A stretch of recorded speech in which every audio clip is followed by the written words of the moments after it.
Hai teman-teman semua, selamat datang di Brigit's Life and Style atau BLS sama aku, Birgita Ajeng. Iya, hari ini kita akan bahas salah satu produk dari Xiaomi yang jadi buah bibir nih selama sebulan belakangan ini, yaitu Redmi Book 15. Ini dia nih barangnya.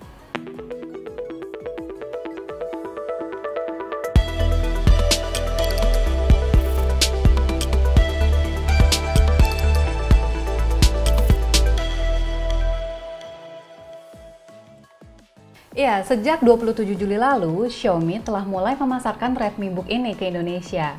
Dan sejak saat itu pula, antusiasme dan rasa ingin tahu netizen terhadap produk ini juga semakin meningkat tajam. Berdasarkan data Google, sepanjang Juli saja ada 22.000 pencarian terhadap Redmi Book dan ada 74.000 pencarian terhadap Redmi Book 15. Jumlah ini tuh jauh lebih besar ya ketimbang pencarian terhadap para pesaingnya seperti Realme Book yang cuman pencariannya tuh 2.400 dan Infinix InBook X1 yang pencariannya cuman 18.000. Jadi penasaran ya? Jangan-jangan kamu salah satu nih orang yang kepo banget sama Redmi Book 15 ini. Kalau iya, tonton video ini sampai selesai ya supaya kamu tahu gimana sih pengalaman aku selama menggunakan Redmi Book 15 ini sekitar 2 minggu. Jujur aja, waktu pertama kali pegang Redmi Book 15 ini, aku tuh langsung terkesan banget ya sama kualitas bodinya. Untuk sebuah laptop yang harganya tuh mulai dari 5,9 juta atau 6,9 juta tanpa diskon, bodinya itu terasa solid ya, nggak oglek-oglek seperti kebanyakan laptop entry level lain yang pernah aku pakai. Kedua, pas pertama kali mau nyalain Redmi Book 15 ini, mata aku tuh langsung tertuju ke kameranya. Aku mikir nih ya, wah ini nih pas banget ya kamera beresolusi 720 pixel. Jadi aku bisa pakai untuk meeting Zoom atau buat sekolah anak. Aku tahu banget nih di masa kayak gini, banyak banget yang lagi nyari laptop buat sekolah online, sekaligus enak juga bisa dipakai untuk nonton Netflix sambil leyeh-leyeh. Tapi apa iya ya Redmi Book ini cocok buat kamu yang kerja dari rumah aja? Sebenarnya itu tergantung sih sama kerjaan kalian apa. Kalau misalnya kerjaan kalian itu sebagai desainer grafis atau content creator atau arsitek, Redmi Book ini ya nggak cocok sih buat kalian. Tapi kalau kerjaan kamu kebanyakan cuman ngetik dokumen, meeting di Zoom, dan bikin laporan keuangan, atau sekedar ngedit foto dan video pakai aplikasi sederhana, Redmi Book ini mungkin cocok ya buat kamu. Kenapa sih aku bilang pas? Karena untuk kerjaan yang nggak butuh tenaga komputasi yang gede-gede banget, fitur-fitur di Redmi Book ini udah cukup oke. Di sisi kanan bodi misalnya, sudah ada headphone jack dan mic kalau kamu suka dengerin musik sambil kerja. Terus di sebelahnya ada card reader. Ini penting nih kalau kamu suka mindahin file misalnya dari kamera ke laptop. Terus di sebelahnya ada lagi port USB 2.0. Nah, kalau yang ini adalah port LAN RJ45 kalau kamu biasa connect ke internet pakai kabel. Dan yang paling pojok ini kunci Kensington. Ini nggak perlu lah ya buat di rumah, kecuali kalau kamu mau pakai Redmi Book di toko, jadi perlu dikunci biar nggak digondol maling. Nah, kalau di bagian kiri sini, ada colokan buat charger, terus ada dua port USB 3.0 plus HDMI. Port-port ini udah cukup banget sih buat mendukung kerjaan aku sehari-hari. Oh iya, speakernya juga ada di bagian bawah kiri sini nih. Kemudian hal lain yang menjadi daya tarik yang aku suka banget nih dari Redmi Book 15 ini adalah bobotnya yang cuma 1,9 kg. Kalau kalian lihat, bodinya juga tergolong tipis nih, yaitu cuma 19,9 mm. Ukuran layarnya juga udah ideal banget ya menurut aku. Karena kebetulan aku tuh juga suka nonton drakor lewat laptop dan Redmi Book ini udah pas banget karena ukuran layarnya juga udah lega banget yaitu 15,6 inci. Apalagi untuk resolusi layarnya ini tuh sudah Full HD dimana ini tuh udah cukup cerah ya ketika aku pakai untuk nonton meskipun di siang hari. Nah biar lengkap selanjutnya aku mau cerita nih soal pengalaman aku menggunakan laptop ini dan soal performanya.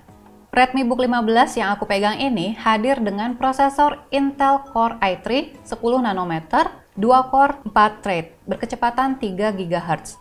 Sementara GPU-nya terintegrasi pakai Intel UHD Graphics, RAM-nya ada 8 GB dan storage-nya 256 GB.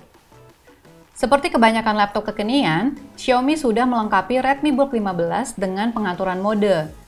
Ada 3 mode nih yang bisa kamu pilih. Pertama silent, kedua balance, dan ketiga turbo. Cara mengaksesnya sangat gampang, cukup pencet Fn plus K.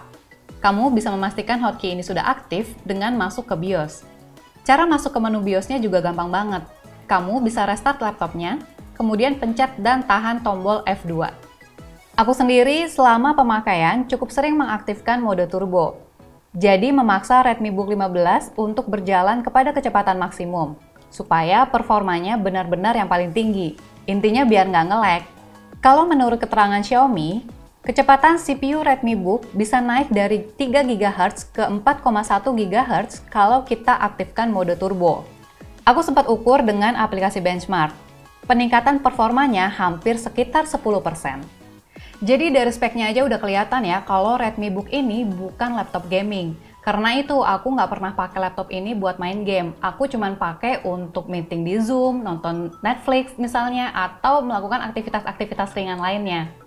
Selama pengujian, aku paling sering pakai Redmi Book 15 ini untuk ngetik. Menurut aku, keyboard Redmi Book 15 ini cukup nyaman ya dipakai hingga 8 jam sehari. Keycapnya ini emang terasa agak kasar di ujung jari, dan juga terasa tipis. Tapi saat kita ngetik, umpan balik dari switch-nya cukup enak. Sehingga kalau kita ngetik, itu tuh nggak salah-salah mulu. Singkatnya, aku bisa bilang kalau keyboardnya ini cukup akurat untuk ngetik, dan juga nyaman. Selain itu, suaranya juga enak, nggak terlalu berisik kalau kita pakai buat ngetik. Satu catatan aku tentang keyboardnya, untuk kalian yang bekerja di bagian finance atau berurusan dengan angka-angka, keyboard Redmi Book 15 ini akan terasa sedikit melelahkan, karena nggak ada number pad terpisah seperti pada keyboard ukuran full size. Angka-angkanya tuh cuman ada di atas tombol QWERTY, jadi bakal makan waktu lama kalau kita banyak input angka. Nah, kalau kalian lihat, ini ukuran touchpad-nya memang kelihatan luas, tepatnya 126 x 82,6 mm. Kalau kita lagi ngetik, kadang-kadang telapak tangan tuh bakal nggak sengaja nyentuh touchpad-nya. Tapi Xiaomi rupanya sudah mendesain agar kursor tidak merespons sentuhan telapak tangan.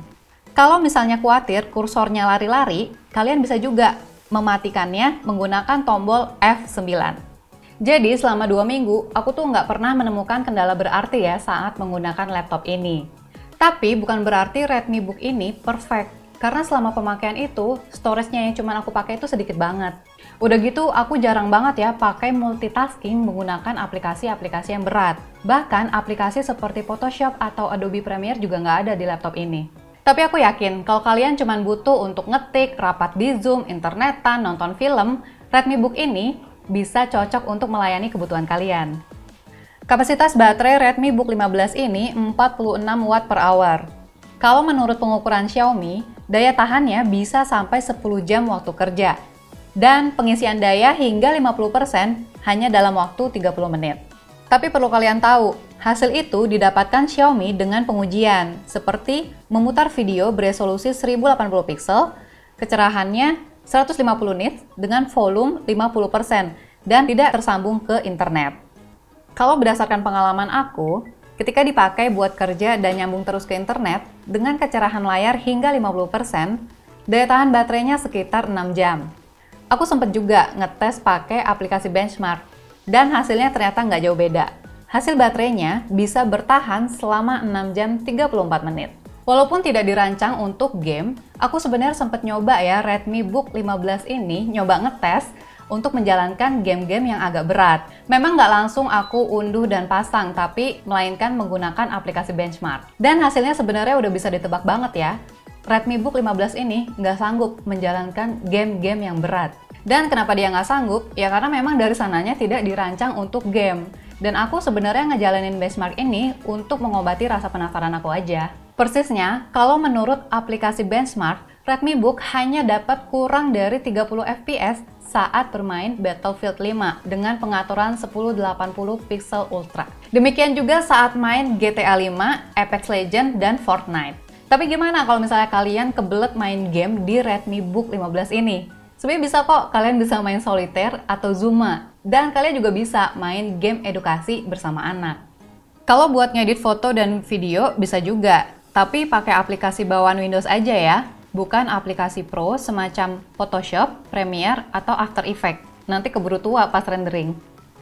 Selama memakai Redmi Book 15 ini, aku nggak cuman memakainya di rumah aja ya. Aku sempat bawa Redmi Book 15 ini ke kafe, dan aku cukup pede ketika membawa laptop ini. Karena menurut aku laptop ini punya desain yang cukup ringan, nggak berat ketika dibawa-bawa, dan desainnya juga oke banget sih. Jadi kece aja gitu, pede banget bawanya.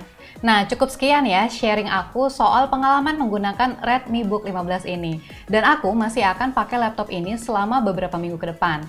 Kalau misalnya kalian masih punya pertanyaan mengenai laptop ini, kalian boleh banget share pertanyaan kalian di kolom komentar, dan kalian juga boleh bertanya melalui akun media sosial aku di bawah ini nih. So, terima kasih sudah menonton video ini ya. Bye!